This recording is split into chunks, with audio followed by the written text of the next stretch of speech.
اور اس نے تمہیں بھی زندہ کیا جب اپنے قصوروں اور گناہوں کے سبب سے مردہ تھے، جن میں تم پیشتر دنیا کی روش پر چلتے اور ہوا کی عملداری کے حاکم یعنی اس روح کی پیروی کرتے تھے جو اب نافرمانی کے فرزندوں میں تاثیر کرتی ہے۔ ان میں ہم بھی سب کے سب پہلے اپنی جسم کی خواہش میں زندگی گزارتے اور جسم اور عقل کے ارادے پورے کرتے تھے، اور دوسروں کی مانند طبعی طور پر غضب کے فرزند تھے۔ مگر خدا نے اپنے رحم کی دولت سے، اس بڑی محبت کے سبب سے جو اس نے ہم سے کی، جب قصوروں کے سبب سے مردہ ہی تھے تو ہم کو مسیح کے ساتھ زندہ کیا۔ تم کو فضل ہی سے نجات ملی ہے، اور مسیح یسوع میں شامل کر کے اس کے ساتھ جلایا اور آسمانی مقاموں پر اس کے ساتھ بٹھایا، تاکہ وہ اپنی اس مہربانی سے جو مسیح یسوع میں ہم پر ہے، آنے والے زمانوں میں اپنے فضل کی بے نہایت دولت دکھائے۔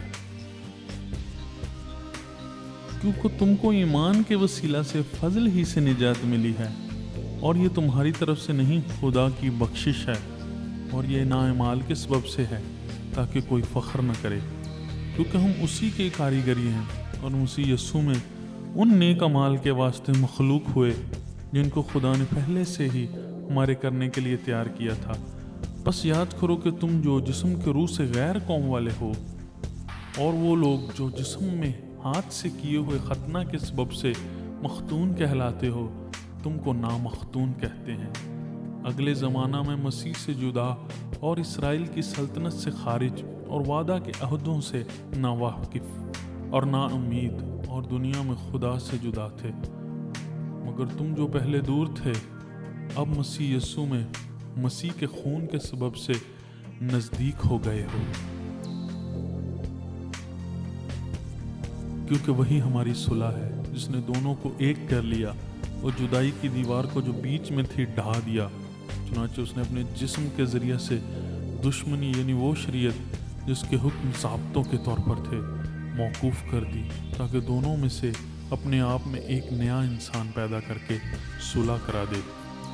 اور صلیب پر دشمنی کو مٹا کر اور اس کے سبب سے دونوں کو ایک تن بنا کر خدا سے ملائے۔ اور اس نے آ کر تمہیں جو دور تھے اور انہیں جو نزدیک تھے دونوں کو صلح کی خوشخبری دی، کیونکہ اسی کے وسیلہ سے ہم دونوں کی ایک ہی روح میں باپ کے پاس رسائی ہوتی ہے۔ بس اب تم پردیسی اور مسافر نہیں رہے، بلکہ مقدسوں کے ہم وطن اور خدا کے گھرانے کے ہو گئے،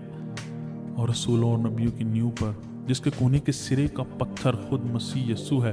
تعمیر کیے گئے ہو۔ اسی میں ہر ایک عمارت مل ملا کر خداوند میں ایک پاک مقدس بنتا جاتا ہے، اور تم بھی اس میں باہم تعمیر کیے جاتے ہو تاکہ روح میں خدا کا مسکن بنو۔